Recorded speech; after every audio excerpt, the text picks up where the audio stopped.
మిత్రులందరికీ నమస్కారం. మీ అందరికీ నూతన సంవత్సర శుభాకాంక్షలతో పాటు సంక్రాంతి శుభాకాంక్షలు కూడా తెలియజేస్తా ఉన్నాం. సరే, ఈనాటి సమావేశం అఖిల భారత కాంగ్రెస్ కమిటీ కార్యాలయంలో రాబోయే లోక్సభ ఎన్నికలకు సంబంధించి ఆయా లోక్సభ స్థానాలకి కోఆర్డినేటర్స్గా నియమించినటువంటి వాళ్ళందరితో పార్టీ విజయం కోసం చేయబోయాల్సినటువంటి కార్యక్రమాల గురించి దిశా నిర్దేశం చేసే కార్యక్రమంలో భాగంగానే ఈరోజు సమావేశం జరిగింది. నాయకత్వం అంతా కూడా భవిష్యత్తులో కాంగ్రెస్ పార్టీని తెలంగాణ రాష్ట్రంలో అత్యధిక మెజార్టీతో అత్యధిక స్థానాలు గెలిపించుకోవడానికి కావాల్సినటువంటి వ్యూహరచన ప్రణాళికలు కూడా వారు కొన్ని సూచనలు చేశారు. దానికి అనుగుణంగా రాష్ట్రంలో పార్టీ ఒక యాక్షన్ ప్లాన్ తయారు చేసుకొని ముందుకు పోతుంది. సార్, ఏంటి సార్ టార్గెట్ ఏంటి? పార్లమెంట్ ఎన్నికల్లో ఎన్ని సీట్లు గెలవాలనేది కాంగ్రెస్ టార్గెట్? అత్యధిక స్థానాలు గెలవటం కోసం కాంగ్రెస్ పార్టీ టార్గెట్ పెట్టుకుంది. సార్, కేటీఆర్ ఈరోజు మీకు వాళ్ళకి 1.25% ఓట్లు తేడా, అసలు కాంగ్రెస్ వాళ్ళు గెలుస్తాం అనుకోలేదు, నెక్స్ట్ ఎలక్షన్ వాళ్ళు గెలిచే అవకాశం లేదు కాబట్టి బలంగా పనిచేయాలని వాళ్ళు టీఆర్ఎస్. సరే,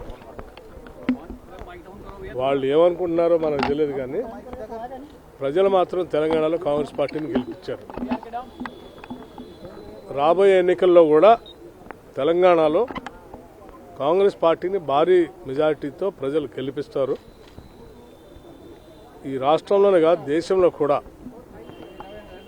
దేశ ప్రజల సంపద అంతా కూడా దేశానికే ఉండాలని, దేశ వనరులన్నీ కూడా దేశానికే ఉండాలని రాహుల్ గాంధీ గారి నాయకత్వంలో, ఖర్గే గారి ఏఐసిసి అధ్యక్షుడిగా దేశవ్యాప్తంగా ఈ కార్యక్రమాన్ని తీసుకొని ముందుకు పోతా ఉన్నారు.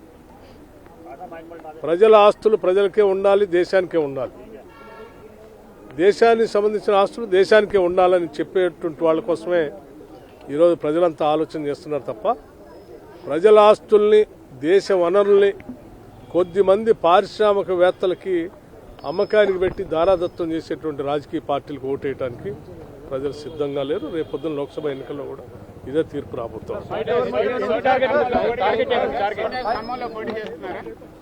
శ్రీమతి సోనియా గాంధీ గారు అంటే తెలంగాణ ప్రజలకు అపరిమితమైనటువంటి ప్రేమ, అభిమానం, గౌరవం ఉన్నాయి.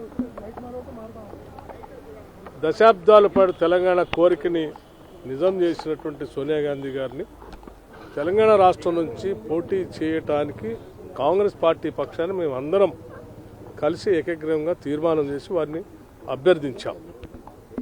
వారి ఆలోచన తప్పనిసరిగా మా దగ్గర రావాలని, భారీ మెజార్టీతో మా రాష్ట్ర ప్రజలంతా కూడా మీ మీద అభిమానాన్ని చాటుకోవటానికి సిద్ధంగా ఉన్నారు. మా దగ్గర రావాలని కోరా. వారి మా కోరికని మన్నిస్తారని ఆశిస్తా ఉన్నారు.